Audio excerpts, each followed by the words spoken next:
Bendiciones, mi amada audiencia, en este hermoso día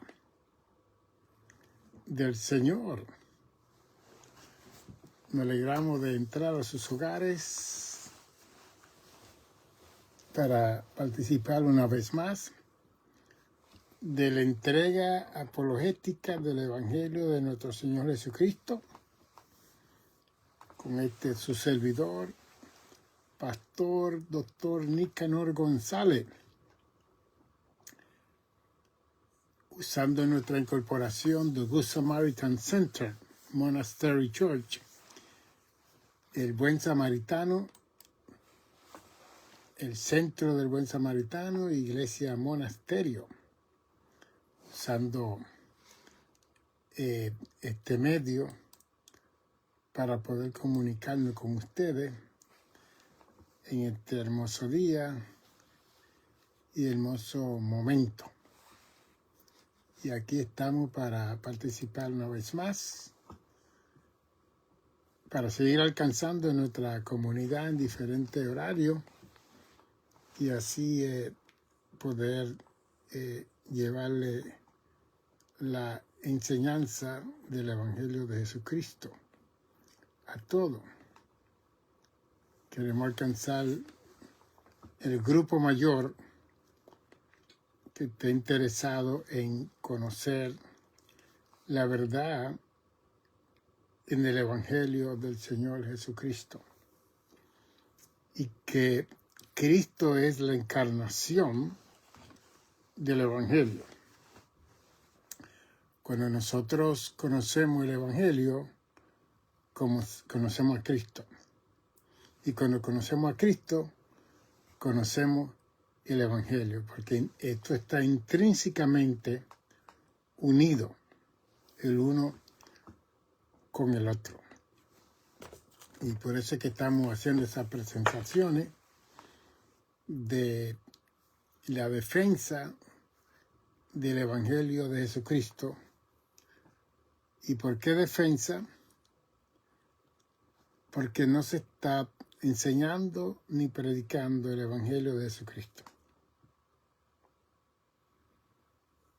Se está predicando muchas cosas, menos lo más esencial, lo más sustancial, lo más importante, que tiene que ver con el Evangelio de Jesucristo. Entonces, cuando esto no se enseña, alguien tiene que pararse en la brecha y comenzar a enseñarlo. Porque esto nos va a ayudar a perseverar, a mantenernos, a guardar la fe, y nos va a ayudar a poder alcanzar a otras personas para que precisamente esta otra persona puedan tener la verdad de Dios. Aún la Escritura dice que no todos aquellos que dicen Señor, Señor, entrarán al reino de los cielos. Porque ahí en Mateo 25 usted puede ver que delante del Señor, cuando vengan gentes que profesaban estar convertidos, le van a decir al Señor: en tu nombre hicimos, en tu nombre hablamos lengua, en tu nombre echamos fuera demonios, en tu nombre sanamos los enfermos. Y Jesús le decía: apartados de mí, no lo conozco.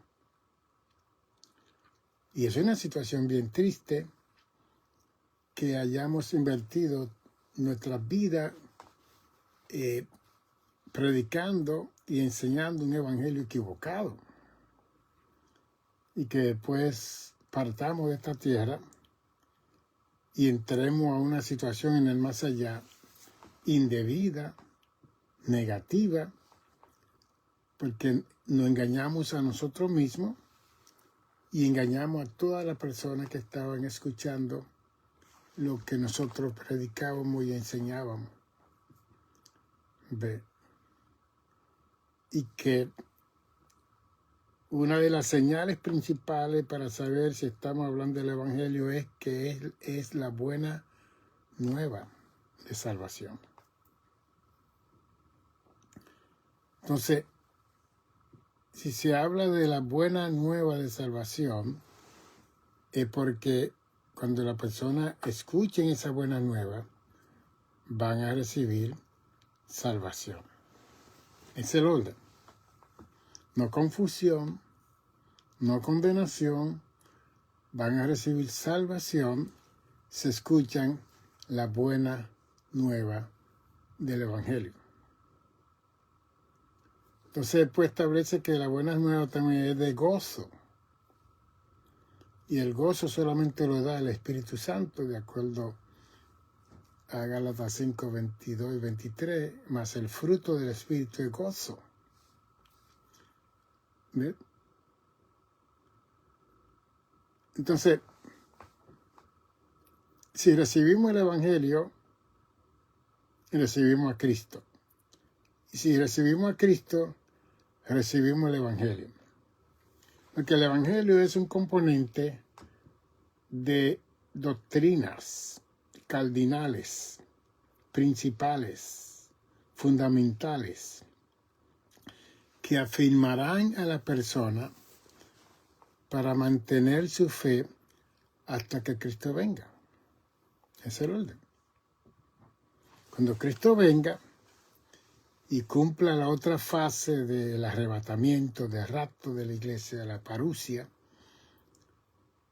entonces ahí termina la labor de Jesús con la iglesia que él estableció 2000 años atrás, de acuerdo a Mateo 16, 18, que sobre esta iglesia él iba a edificar,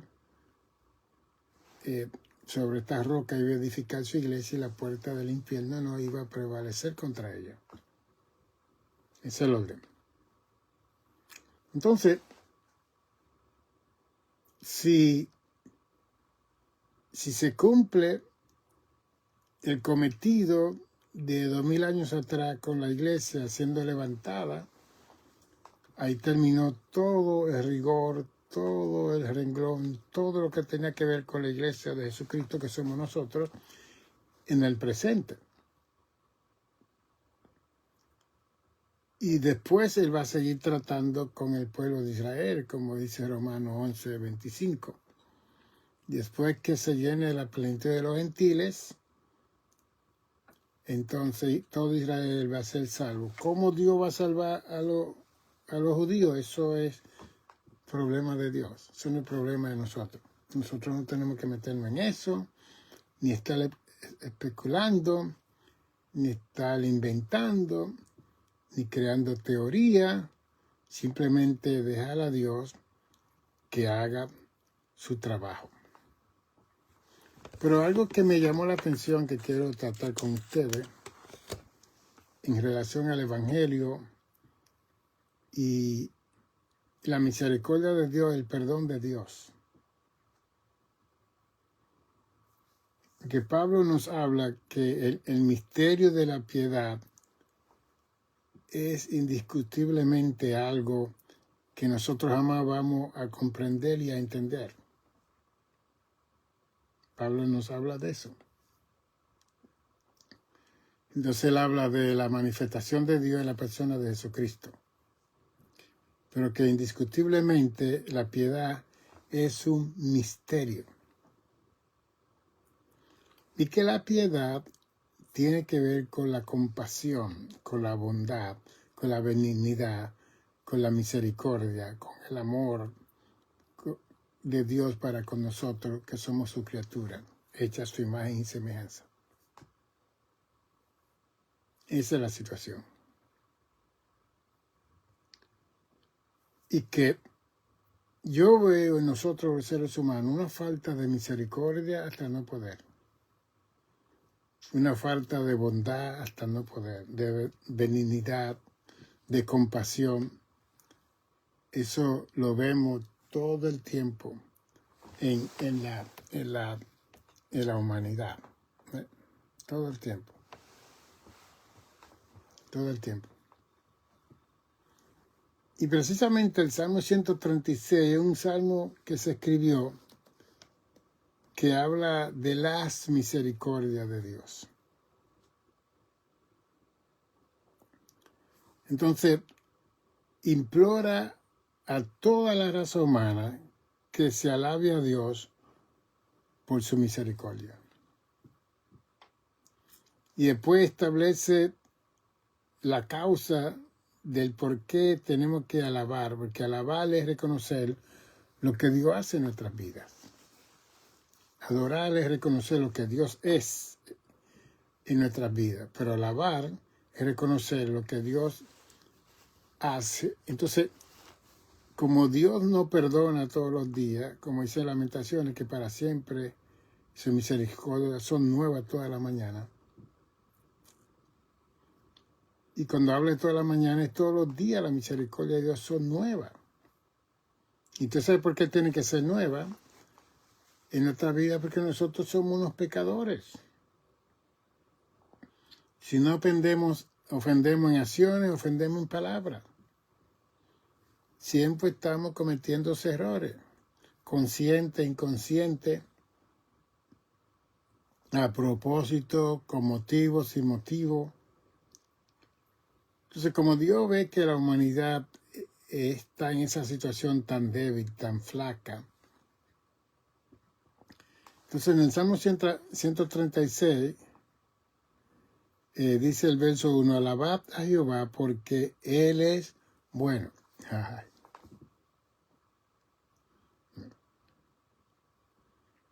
Entonces, nos llaman a alabar a Dios porque Dios es bueno. Nos llaman a alabar a Dios porque para siempre son su misericordia.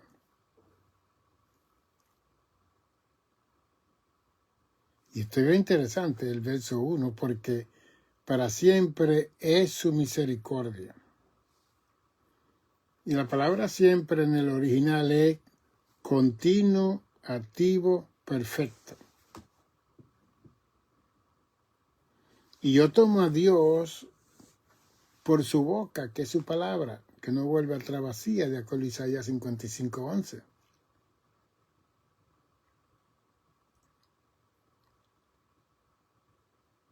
Porque para siempre es. Y esa palabra es, cubre pasado, presente y futuro. Es. Y después la palabra para siempre, olvídese. Para siempre. Para siempre.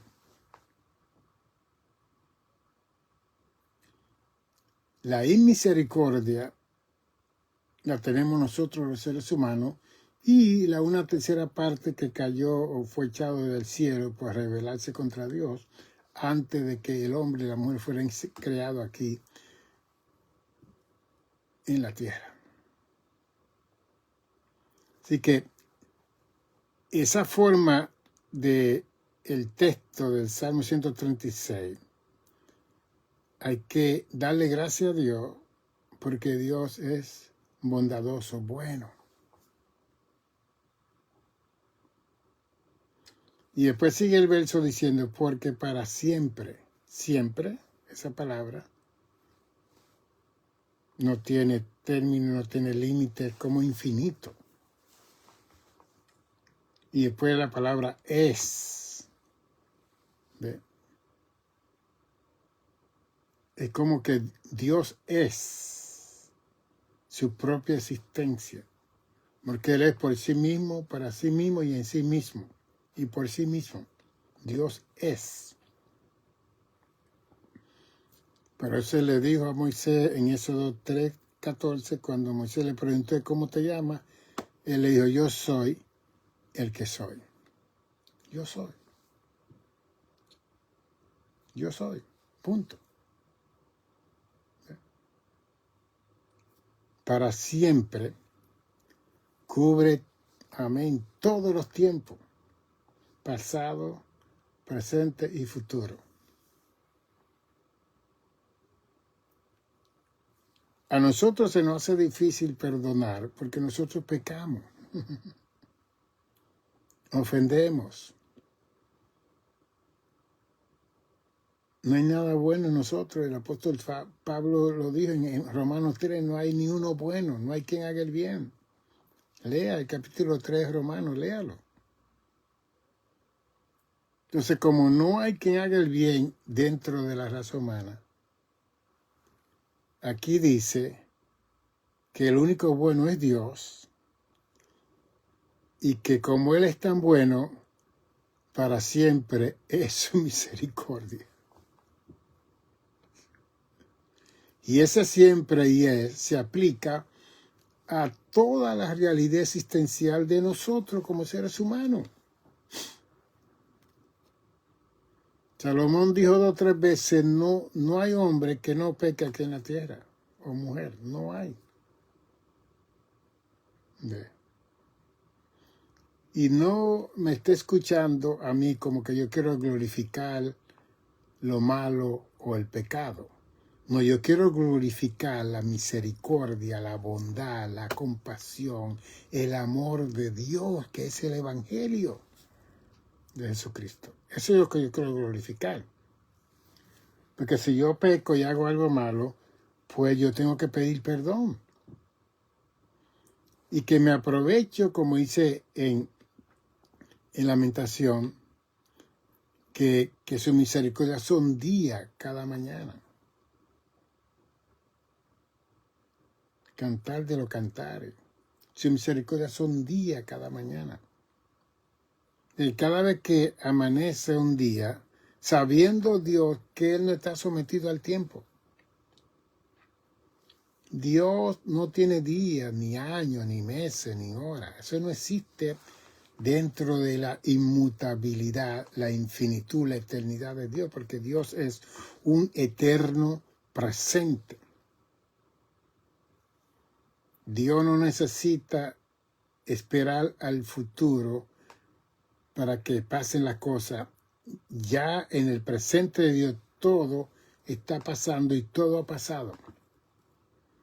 Yo tengo que esperar, usted tiene que esperar. Entonces,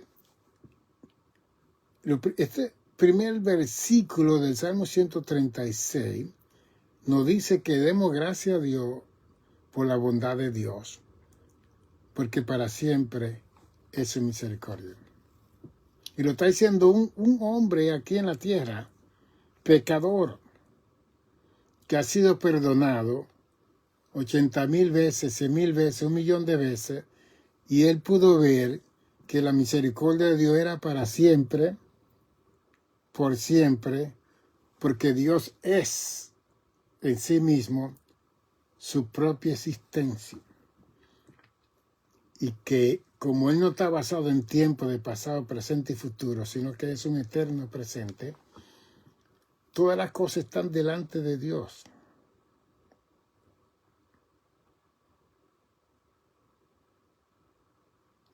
Entonces, cada versículo de este Salmo 136 se reitera y se repite de nuevo, porque para siempre es su misericordia. O sea, toda la obra que Dios hizo y que el salmista pudo ver, la obra poderosa que Dios hizo dentro de su contexto histórico en ese momento, se establecía al único que hace grandes maravillas, verso 4, al que hizo los cielos con entendimiento, porque para siempre es su misericordia.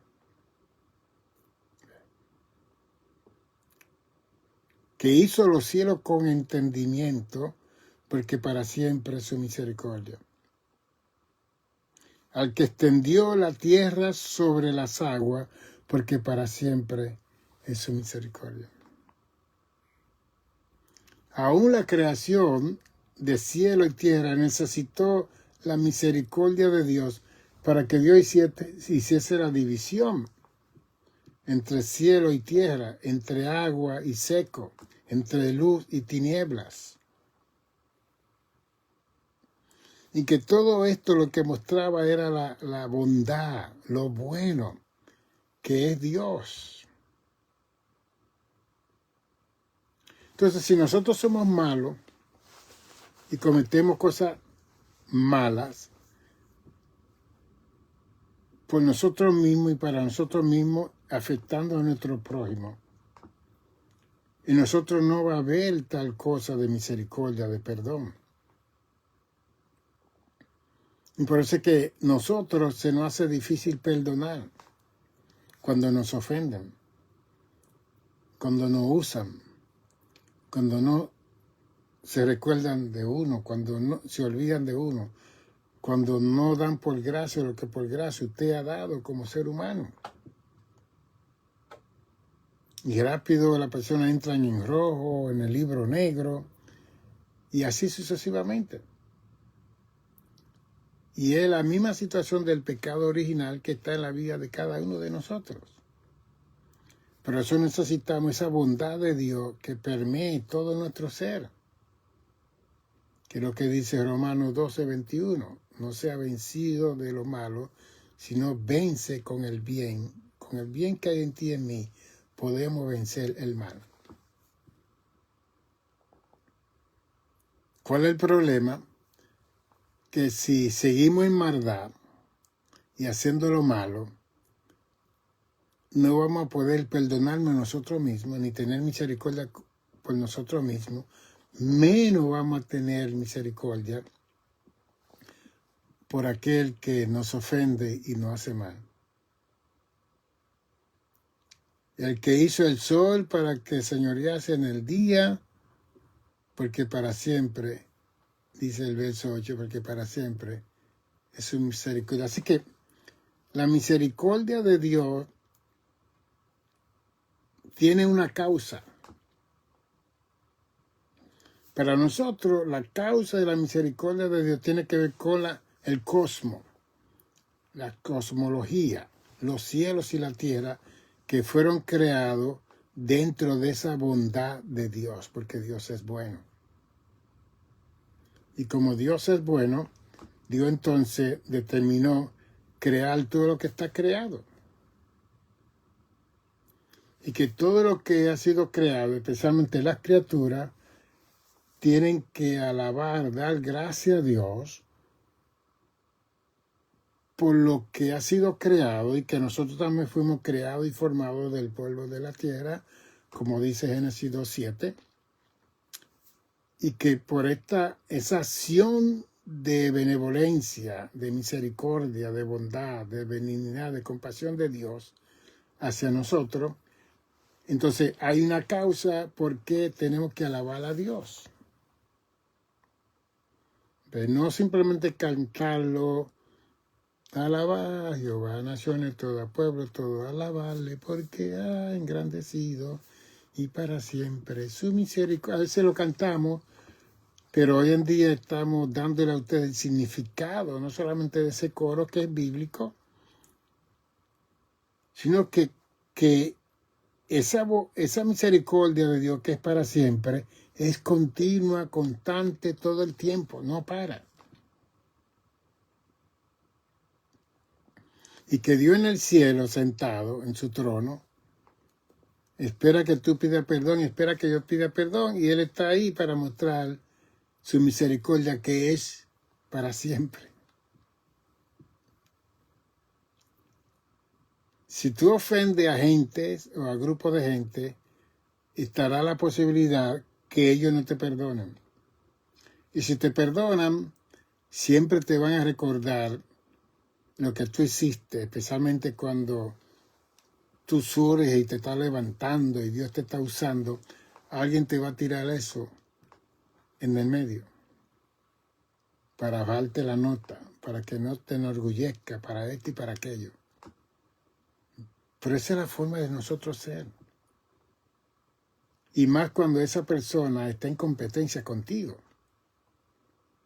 que quiere la posición tuya, pero te la van a dar a ti porque tú has mostrado esa relación y ese amor, esa intimidad con tu Dios, y los líderes han podido ver que tú eres la persona adecuada para ese trabajo, pero hay otros que le dan celo porque ellos quieren hacer ese mismo trabajo. Y si tú hiciste algo malo en algún momento dado, cuando el Señor inquieta a los líderes para que te pongan, esa otra persona va a sacar a luz lo que ya fue perdonado en la misericordia de Dios, que son nuevas toda la mañana. ¿Ve? Entonces, el salmista, cuando escribe este Salmo 136, él comienza a elaborar y a presentar un montón de obras que Dios hizo con el pueblo de Israel, el mar rojo que se dividió. En el verso 13, que arrojó a Faraón y a su ejército en el mar rojo. No es como la película de los 10 mandamientos, que Faraón vuelve a Egipto sin su ejército y solamente se ve al ejército de Faraón hundiéndose en el mar rojo. Por aquí el Salmo 136, verso 15, y después en eso también dice, y arrojó a Faraón y a su ejército en el mar rojo. Así que Faraón se fue de cabeza también. Y eso lo dice en eso también, cuando se abrió el mar, que Faraón, él entró también con su ejército y quería matar a Moisés. Y él se hundió. Usted sabe la crisis económica, física, emocional, psicológica que hubo en Egipto cuando su faraón y su ejército, que era lo más poderoso de aquel entonces. En ese momento, Faraón y Egipto eran Estados Unidos de América.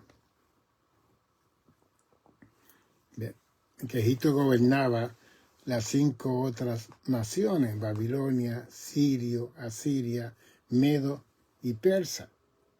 Y estaba Egipto. O sea, aquí lo dice.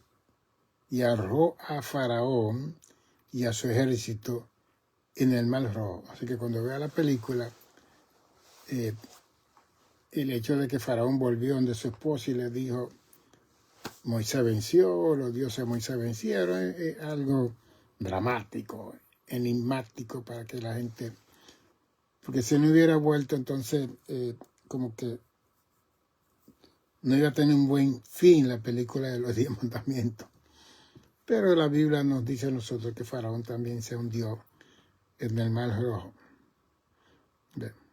Después en el verso 17 dice, al que hirió a grandes reyes, porque para siempre. Ahora, el para siempre de su misericordia es para Israel. Porque estos reyes estaban en contra de Israel, querían destruir a Israel, que siempre estaba defendiéndose de todos los enemigos.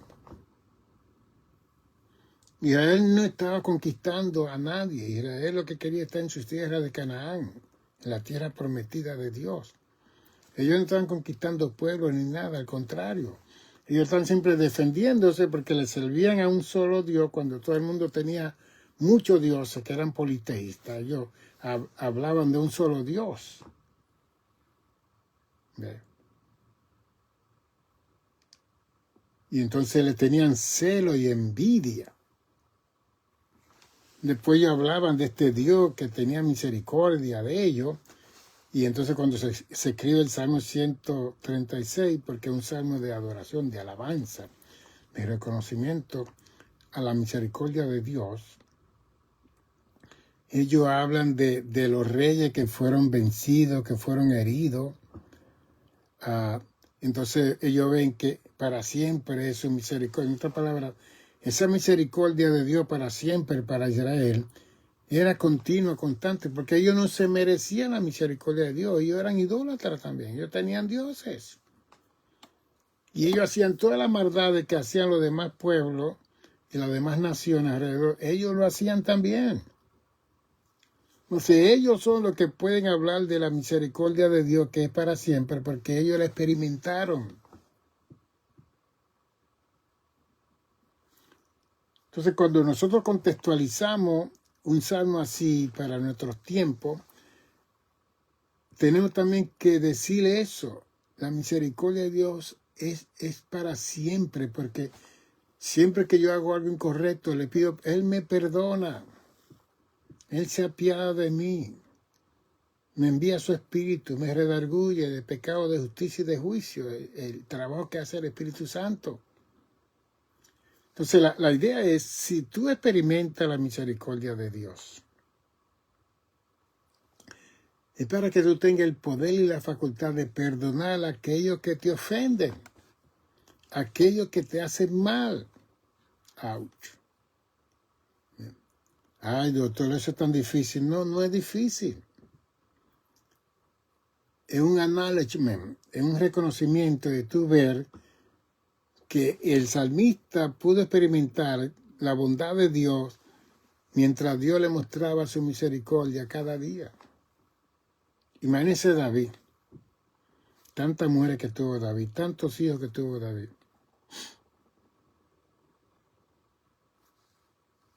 Cuando Absalón se levantó contra él, que era uno de los muchachos más hermosos que había en ese momento, hijo de David, y David tuvo que salir huyendo para no matar a su propio hijo y el ejército que se unió a Absalón. Dice la Escritura que Absalón entró a la ciudad de Jerusalén y fue a la azotea y vivió físicamente delante de todo el pueblo con 10 concubinas que tenía el rey David, 10 concubinas, aparte de sus mujeres esposas. ¿Cómo usted no cree que David va a decir que para siempre es su misericordia?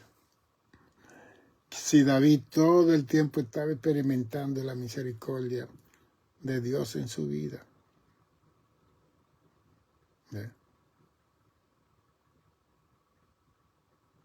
Después el verso 16 dice, al que pastoreó a su pueblo por el desierto 40 años.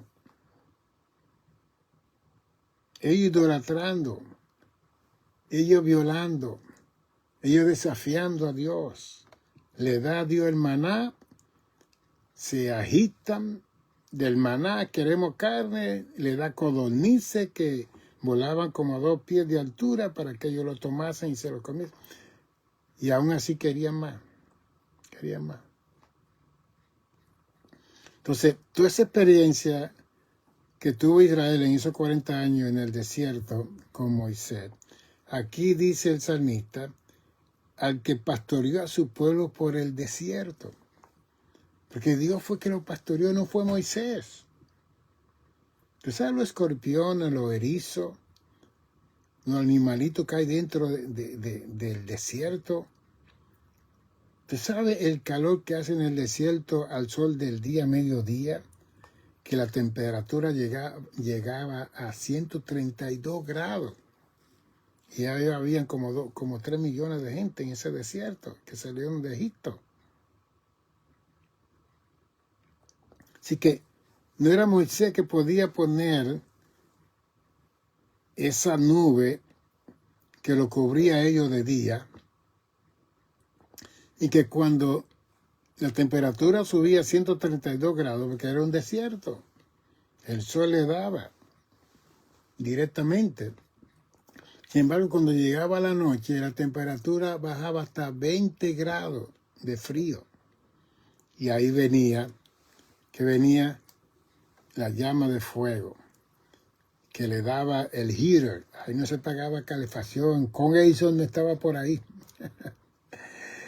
Ellos nunca recibieron en 40 años un bill, una factura de pagar calefacción. Porque el mismo fuego que estaba en la noche lo calentaba todo ello. Entonces el salmista dice, al que pastoreó a su pueblo por el desierto, el verso 16 del Salmo 136. Bien. Así que nosotros los pastores tenemos que tener cuidado cuando queremos darnos la gloria a nosotros y creemos que somos los mayimbe, los caciques, los jefes, los mayores. No, Dios es el que pastorea a su pueblo. Es más, el libro de Hechos 2:47 dice, y Dios añadía a la iglesia primitiva, y Dios añadía a la iglesia los que iban a ser salvos. No dice el pastor, ni los diáconos, ni los diaconisas, ni los evangelistas, ni los que iban a ministrar a la comunidad. Dice, Dios añadía a su iglesia los que iban a ser salvos. Y esas son palabras que tenemos que leerlas para que cuando el ego de nosotros se nos levante, bajarlo. Es Dios que está haciendo esto, porque para siempre es su misericordia. Es Dios que está haciendo eso porque Dios es bueno. No porque yo ayuno mucho y porque yo oro mucho. Y no digo que no hay que ayunar y orar. Si alguien ora, este servidor, día y noche.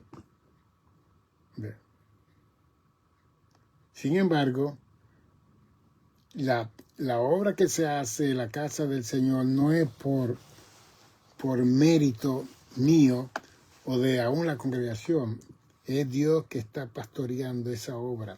Es Dios que está dirigiendo a cada persona que está en ese lugar, porque para siempre es su misericordia.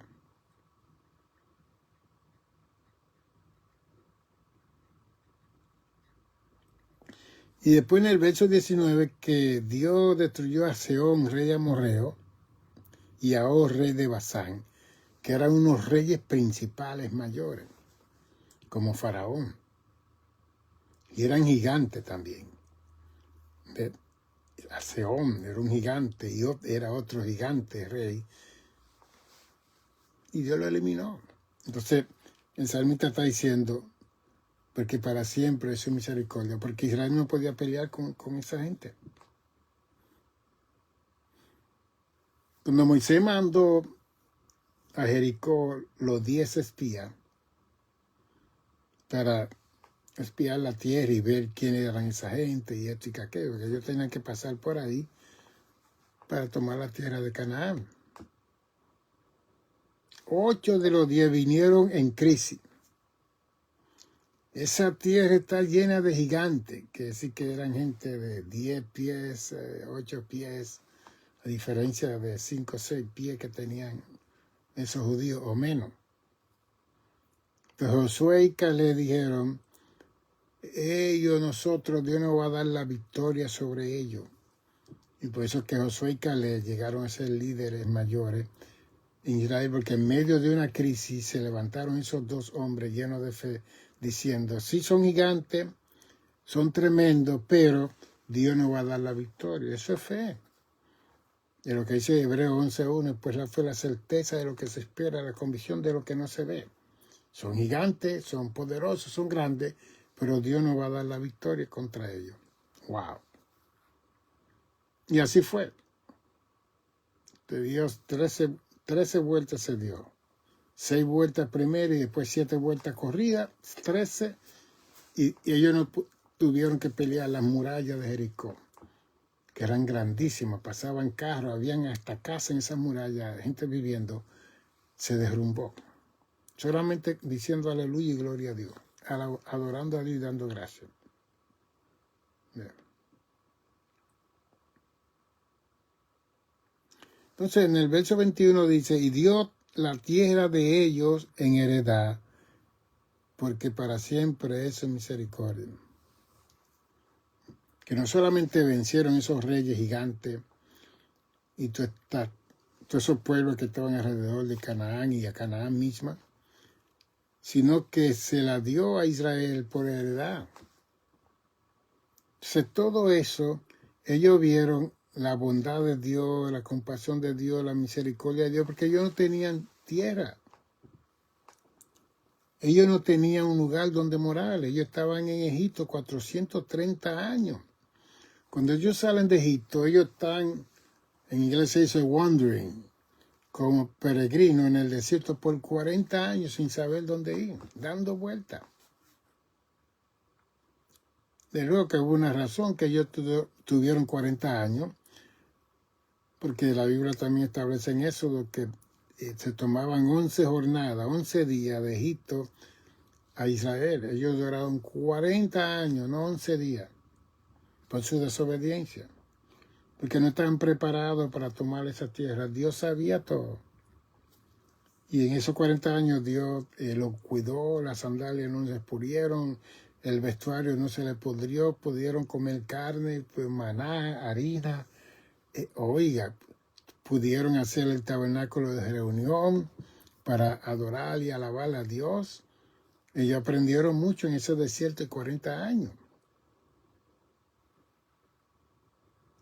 Entonces, a veces que nosotros entramos en desierto, a veces que nosotros entramos en situaciones físicas de nuestros cuerpos, enfermedades, y nos mantenemos vivos, pero a la misma vez no estamos dando gracias porque Dios es bueno y porque para siempre es su misericordia. Porque si estamos vivos, es por la misericordia de Dios, es por la bondad de Dios, es por la compasión de Dios, es por el plan, propósito, intención y voluntad de Dios que Dios tendría para nosotros, aún estando nosotros en la condición que podamos estar, no importa qué nombre, qué apellido, qué título, qué posición usted tenga, dentro o fuera de la iglesia.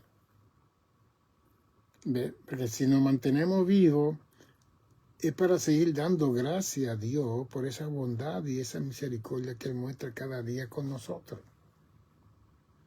Si el otro no la quiere reconocer, ese es el problema del otro, de la otra. Pero una enseñanza como esta es para llevarlo a usted a conocer estas palabras. La misericordia de Dios es para siempre, continuo, activo, perfecto. Continuo, activo, presente, perfecto. Esa palabra siempre entra dentro del estado de la infinitud, la eternidad, la inmutabilidad, todos los atributos de Dios. Esa palabra siempre. ¿Ve? ¿Qué nosotros hacemos? Pues la gente comete crímenes y lo ponen 40 años en la cárcel. Usted sabe que si usted tiene 50 años y lo ponen 40 años, va a salir a los 90 años y posiblemente salga muerto. ¿Ve? En el caso de Dios, que no tiene que ver con prisión o si va a salir, si va a estar preso en cárcel o como sea, la misericordia de Dios, aún estando en esa condición, van a ser para siempre, para aún esa persona que le dieron una sentencia de esa índole de tantos años. Desde luego que nosotros queremos estar libres, queremos socializar, queremos estar con nuestra familia, queremos estar libres y no estar en un lugar de 4x8, un toile. Es una cosa horrible, perder uno la libertad. ¿Ve? Pero aún así, nosotros pagando por crímenes que podamos cometer aquí en esta tierra, Dios es bueno y Dios mostrará su misericordia en mí y en ti para siempre. Y si el ser humano se enfoca en esa realidad, we're going to be okay, vamos a estar bien. Vamos a estar muy bien. No importa la condición, como Pablo dijo en Filipenses 4:12. Sé vivir humildemente y sé vivir en cualquier condición que venga a mi vida. El verso 13, todo lo puedo en Cristo que me da la fortaleza. ¿Ve? Todos citamos ese, todo yo lo puedo en Cristo que me da la fortaleza, pero el anterior no lo citamos. Sé vivir con y sin ropa, con ropa, sin comida, con comida. Esa parte no la citamos nosotros. Porque nosotros creemos que tenemos que estar siempre en victoria, tenemos que estar siempre bien, tenemos que tener siempre dinero, tenemos que tener una sonrisa con los dientes fuera, tenemos que... No necesariamente. Aún estando mal, bien mal, Dios muestra su bondad y su misericordia con cada uno de nosotros. Aún estando en la condición que estemos. Porque el servicio a Dios no se basa en condiciones, en tener o no tener. Si tenemos a Cristo, lo tenemos todo. Si tenemos a Dios, lo tenemos todo. Si tenemos al Espíritu Santo, lo tenemos todo. Si nos falta qué, y tenemos a Dios, nos tenemos todo. Dios es uno, pero Dios es mayoría. ¿Ven? Por eso es que Cristo fue uno que vino aquí a morir por nosotros 2000 años atrás en la cruz del Calvario. Y cuando Él murió, Él fue a visitar a una tercera parte de los ángeles que fueron echados fuera antes de la fundación del mundo a la tierra. Él solito, sin ángeles, sin potestades, sin arcángeles, Él solito cuando murió, Él fue al mismo infierno, donde estaba toda la jerarquía caída de maldad, y fue al principal, al príncipe de las tinieblas de este mundo, y le dijo, dame la llave de la muerte, porque al tercer día yo resucitaré.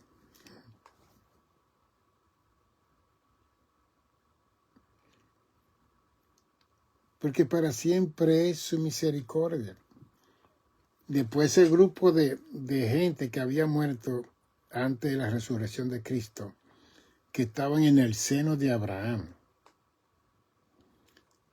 Y ese asunto del seno de Abraham es tan interesante que cuando el hombre rico en Lucas 16 muere, dice que Lázaro fue llevado al seno de Abraham, pero el rico lo mandaron al infierno. Y estando él en el infierno, en tormento, él vio a Lázaro. Y él vio a Abraham y le dijo, Padre Abraham. Así que él conocía a Abraham. Así que esos dos lugares, el infierno y el seno de Abraham, se podían ver. El rico que murió lo vio. Entonces Abraham le dijo, los que están allá no pueden pasar aquí, los que están aquí no pueden pasar allá. Porque quería que le predicasen a sus 5 hermanos que estaban arriba en la tierra y no quería que fueran a ese lugar. Mira qué interesante, un misionero en el infierno. Quería ser misionero en el infierno, pero fue muy tarde. Y cuando Cristo muere, Cristo va al mismo infierno y le quita la llave de la muerte a Satanás.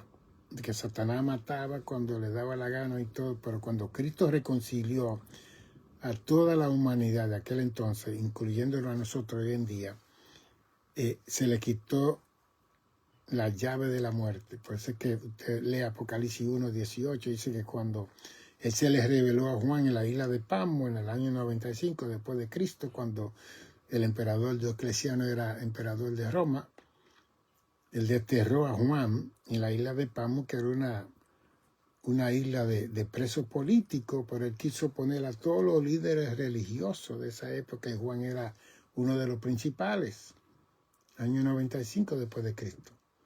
Y estando Juan allá, Dios se les reveló en el capítulo 1. Y cuando Juan viró a la espalda, él vio a Cristo glorificado dentro de 7 candeleros, una cosa increíble. Y se murió Juan, cayó muerto. Y el verso 18 dice que Cristo le extendió su diestra, su mano, y le dijo, levántate Juan, yo soy el que tuve muerto, el que vivo, soy el alfa, la primera letra del griego, y la omega, la última letra del griego, y tengo la llave del Hades. Tengo la llave de la muerte. Qué interesante.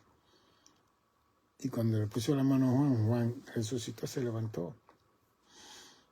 Y siguió el ángel que mandaron a revelarle a Juan todo lo que iba a acontecer hasta Apocalipsis 22.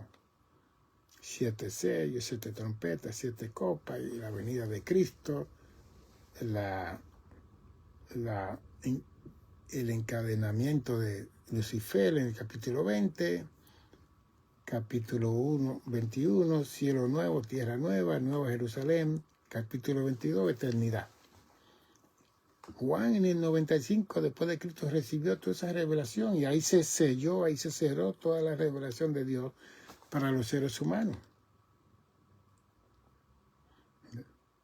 Entonces el Evangelio se quedó como la buena nueva de salvación, de gozo, paz para los seres humanos. Y que cuando nosotros recibimos ese Evangelio, Dios nos pone a nosotros un corazón de misericordia, de perdón.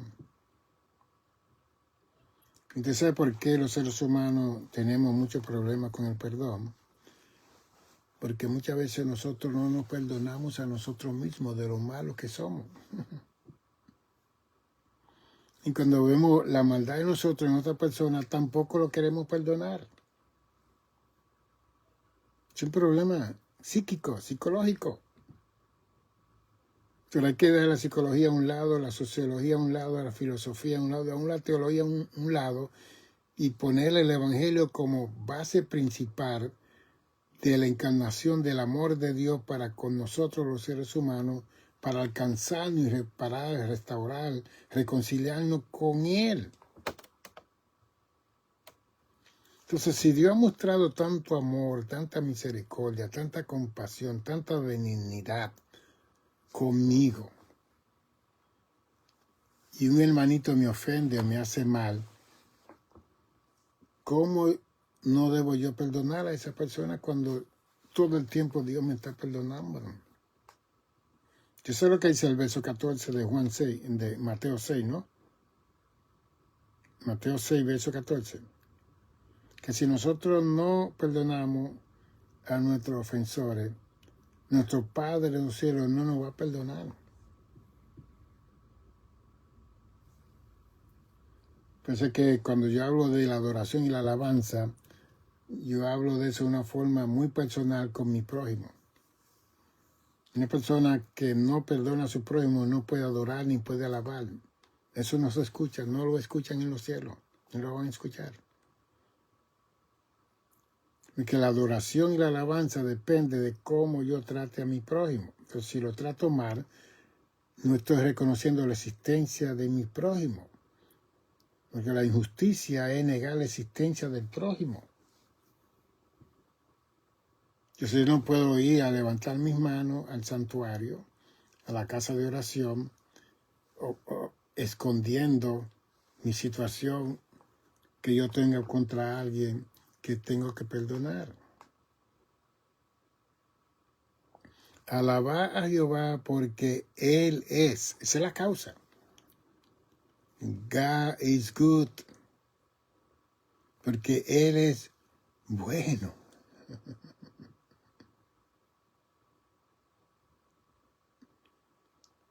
Y cada vez que leo ese verso de Romanos 12:21, no sea vencido de lo malo.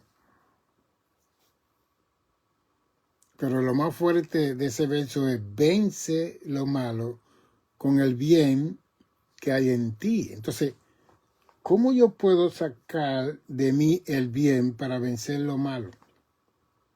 Y lo malo es no perdonar a mi prójimo. Eso es lo malo. No perdonarme a mí mismo. Eso es lo malo. No aceptar la ofensa de otra persona. Eso es lo malo. Como si yo fuera perfecto. Como si fuera único. Como si yo fuera santo.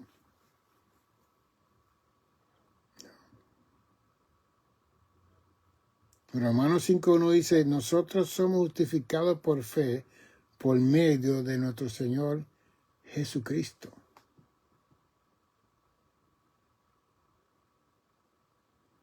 Entonces, toda esta obra de salvación tiene que ver con Dios, la obra de Dios, la bondad de Dios, la misericordia de Dios, el perdón de Dios. Y que no es con mi prójimo, conmigo mismo.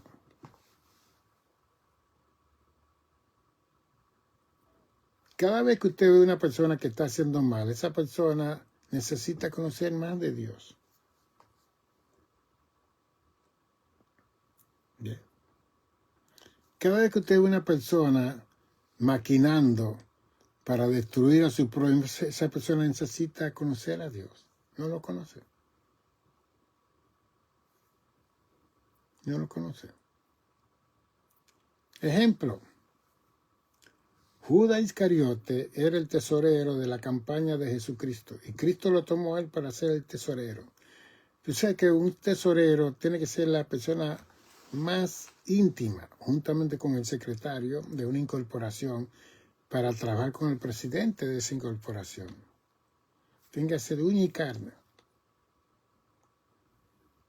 Y Cristo sabía que Judas Iscariote lo iba a traicionar por $20, que eran 30 piezas de plata en aquel entonces.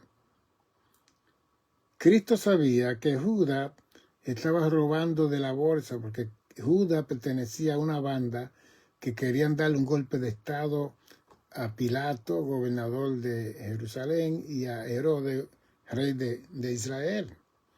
Y él pertenecía a ese grupo de gente, y él se acercó a la campaña de Jesús porque vio que Jesús era el hombre que podían usar como persona principal, como la voz cantante, un obrador de milagros que resucita muertos. La gente comienza a hablar, que son mudos, los sordos comienzan a oír, los ciegos comienzan a... Este es el hombre. Y Judas se quedó en la campaña de Jesús. Entonces, le dan la responsabilidad de colectar el dinero de la campaña y él usaba ese dinero para hacer espada. Y arma para hacer la revolución o el golpe de estado que querían dar a Pilato y a Herodes. Cristo sabía eso. 3 años y medio. En esos 3 años Cristo le dijo a ellos, no le voy a llamar más hermanos y discípulos, le voy a llamar amigo. Amigo. Eso está en Juan 13. Ni siervo ni sierva, ustedes van a ser mi amigo. Wow. Y aún Cristo, sabiendo todo lo que Judas Iscariote estaba haciendo, lo dejó, se quedó en silencio. Aún lo probó cuando el IRS, el incontable, vino a cobrar los taxes y le dijeron, hablen con Judas, que él es el tesorero. Judas dijo, no hay nada en la bolsa. Y Cristo tuvo que hacer un milagro para mandar a Pedro a pescar ahí en el mar de Galilea para pagar los taxes. Pero lo último que quiero decirle es que cuando Cristo cae preso, antes de caer preso, Judas recibió las 30 monedas, fue con la turba y la pandilla al lugar más secreto que tenían los discípulos, que era el Monte de los Olivos. Y Judas violó ese lugar secreto que Cristo iba a orar ahí. Y Judas fue y lo llevó, y como era oscuro, Judas le había dicho, al que yo le dé el beso, ese es, y él fue. Y le dio el beso. ¿Usted sabe lo que le dijo Jesús? ¿Cómo está, amigo? Wow. ¿Cómo está, amigo? Le expresó la expresión más hermosa que Cristo le pudo dar a sus discípulos. Tú no eres siervo ni siervo, tú eres mi amigo. ¿Cómo está, amigo? Eso era para Judas que tirarse de rodillas, pedir perdón. Pero ya la Biblia dice que cuando Cristo le dio la mesa de la Santa Cena, el diablo entró en él y él salió a vender a Jesús. Es una cosa bien increíble todo esto. Pero eso lo analizamos en otro momento. Lo que le estoy diciendo es que a última hora la misericordia de Dios fue para Judas Iscariote y él no la pudo ver porque ya su vida estaba llena de tinieblas. Y ahí es donde nosotros tenemos que cuidarnos de no llegar a pasar ese lindero, esa línea, esa frontera. Hay que mantenerse de este lado, dando gracias a Dios porque Dios es bueno, porque para siempre es su misericordia. Y hoy quizá entendió un poquito más la palabra siempre, que es continuo, constante, perfecto, activo. Que la misericordia de Dios y que Dios le encanta, no le encanta el pecado, pero él le encanta perdonar porque Dios es santo. Y como Dios no conoce la maldad en la santidad de Dios, ve que eso es lo que yo enseño en este libro. La incomprensión del mal y la santidad de Dios. Mándalo a buscar en Amazon. En este libro yo hablo de esa santidad de Dios, que solo quiere el bien, la misericordia, la bondad, el amor, el perdón, la reconciliación, la restauración de los seres humanos con Dios, que estamos en esta incomprensión del mal, que muchas veces hacemos el mal que no sabemos por qué. Pero cuando entramos a conocer que la misericordia de Dios son nuevas cada mañana, porque Dios es bueno y que para siempre es su misericordia, nosotros vamos a tener la capacidad de conocer mejor, tener una relación más mejor con Dios. 646 es mi número, 755-1290, 646-755-1290.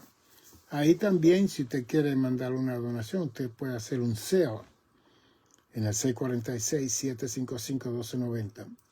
La idea es que los 10 libros que yo tengo aquí, yo quiero mandarlo a Amazon uno por uno para que lo traduzcan y lo hagan en inglés, en español, ya está, para seguir proyectando todo ese material al mundo hispano, que tenemos más de 620 millones de hispanos en las 21 naciones que hay en el mundo, más los